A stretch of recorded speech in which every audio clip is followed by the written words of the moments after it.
Hi everyone! Welcome to the 6th episode of Watchfam Chats, where I interview friends in the Watch Instagram community. For today's guest, we have P. Ross. He runs the Ross Wristwatch Love channel, and he co-hosts the SoCal Watch Reviews podcast.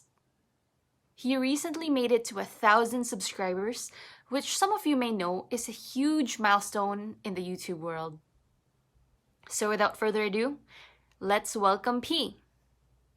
Hi P. Thanks for joining me today.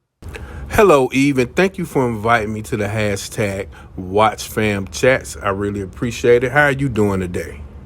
Thanks for asking. I'm doing well. So tell us a bit about yourself. Well, yeah, I could share a little bit of that information with you. I am a husband. I have a wife named Darlene, a daughter named Iviana, who's 15, and I have a 30-year-old son. I know it may be surprising because a lot of people tell me that I look young. And also, I am from the great state of Ohio, Cincinnati to be exact. And what I do for a living, I work for a pharmaceutical company in Southern Ohio, pretty much. So what got you started into making watch YouTube videos and eventually into podcasting with SoCal Watch Reviews? How I started making watch videos. Watches has always been a passion of mine. You know what I mean? I actually started as a project. Like, I wasn't really taking it serious. And I was watching all, the bigger guys like Jody from Just One More Watch, TGV, the Urban Gentry, reading a lot of Houdinki articles and looking at stuff on Houdinki, so on and so forth. Just all the big guys, right? So I made a video, then I made another one, and I made another one. And like I said, I wasn't taking it that serious. And then Dave from Just the Watch, we used to go back and forth. I would comment on his stuff. He would comment on mine. And he made a video called, I think it was something like My Favorite Small YouTubers. And he may have had like 8,000 subscribers at the time.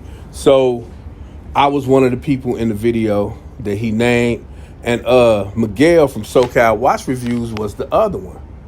You know what I mean? So Miguel, being the great guy that he is, he reached out to me and kind of introduced himself, and the rest is history. You know what I mean? He asked me if I wanted to be on the podcast. But first, of course, we switched numbers because he's all the way in California and I'm here in the Midwest. So we exchanged numbers, blah, blah, blah, blah, blah. Then he asked me if I wanted to be a guest on his podcast. I'm like, yeah, of course. Because he had done like maybe 2 or 3 before he asked me. I just know the first one that I was on was the Invicta and Watch Gang podcast, because I had a lot of Invicta watches and I was a member of Watch Gang at the time. So that's how we hooked up. And then he asked me would I like to be part of the podcast, a co-host. And I'm like, yeah, sure. And ever since then, I've been trying to take this serious. I'm taking it more serious now today than ever. Congratulations again, by the way, on reaching 1,000 subscribers on YouTube. Also, it's amazing how long you and Miguel have been running the SoCal Watch Reviews podcast. You guys have been running for 1.5 years now with 66 episodes last time I checked. It really is a testament to your passion for the hobby. So among the items in your collection, which one is your favorite and what's the story behind it? I have to say, anything that my wife ever bought me, you know what I mean, I hold, dear to my heart. She bought me an Invicta Speciality about 10 years ago for like our anniversary or something like that. I forgot what it was for, Christmas or whatever, but she bought that for me, and I definitely hold that near and dear to my heart. But if I have to mention another one, it will probably be the Certina DS Podium. And the story behind that, I'm just going to give you the Cliff Notes version. The story behind that was like, Miguel called me and he sent me a picture of the Certina DS Podium. And I was just kind of like, and it was just silence. And he thought that I hung up on him. And I was like, like that, like, this is a beautiful watch. So I instantly connected to this watch.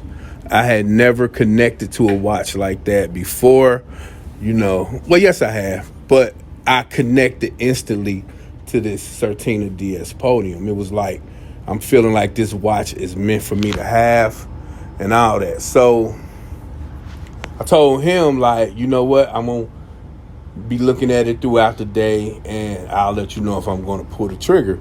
So then that next morning, I actually pulled the trigger on this watch. It was something that I had to have, the Certina DS Podium, So I called Miguel, and I'm like, yeah, I pulled the trigger on it. He like, oh, okay. And then what's so funny about that is that, like, this is like my affordable grail. So he had got his affordable grail, which was the SoCal SPB. You know what I'm saying? So we both got our affordable grails around the same time, which was very interesting. Congratulations to you and Miguel for attaining your affordable grails. How about your ultimate grail? If money were no object, what is your ultimate grail watch? My ultimate grail piece would be a Breitling reference number 806 from 1959. It's the exact one that Miles Davis wore. I know they did a couple of reissues, you know what I mean? But I think those were running about 8,000. I don't know how much the original is running, if it's out there somewhere, but I do want a Breitling Navi timer reference number 806. Yeah, that would definitely be it. I feel like if I was to get that watch, I wouldn't have to buy another watch at all. So Breitling reference number 806, the Navi timer. Has there been any lessons in your watch journey that you want to share? Yeah, there's something definitely that I want to share for people who's now getting into the hobby. Just take your time with the pieces that you buy. Make sure that there are pieces that you want, and do the adequate research on everything, especially if you're buying off of eBay or Craigslist or wherever you're buying from. Make sure you do your research for sure, because sometimes when you get excited about something, you can really overdo it. And I know a lot of us in the watch game has overdone it one time or another. So I would just say, take your time, enjoy your watches as they come, then do your research on the next watch and make sure it is something that you want. Aside from watches, what else are you passionate about? Aside from other things that I'm passionate about, non-watch related, the Purple Underground is another YouTube channel that I run. It's mainly about Prince, the greatest musician of all time, but we do a lot of other stuff. We do things on rap, hip hop, movies sometimes, you know what I'm saying? But it's primarily geared towards the love of Prince music. So that would be the Purple Underground on YouTube, so y'all can go ahead and subscribe to that as well. And as far as Star Wars go, my Star Wars passion runs longer than my Prince and watch passion. First Star Wars movie I ever seen was The Empire Strikes Back, and I'll never forget my older brother. He had took me to. We had this little theater called the Regal Theater, and you could get in there for about $1 or $2. And he took me to see my first Star Wars movie back in 1980. I had to be like 6 years old.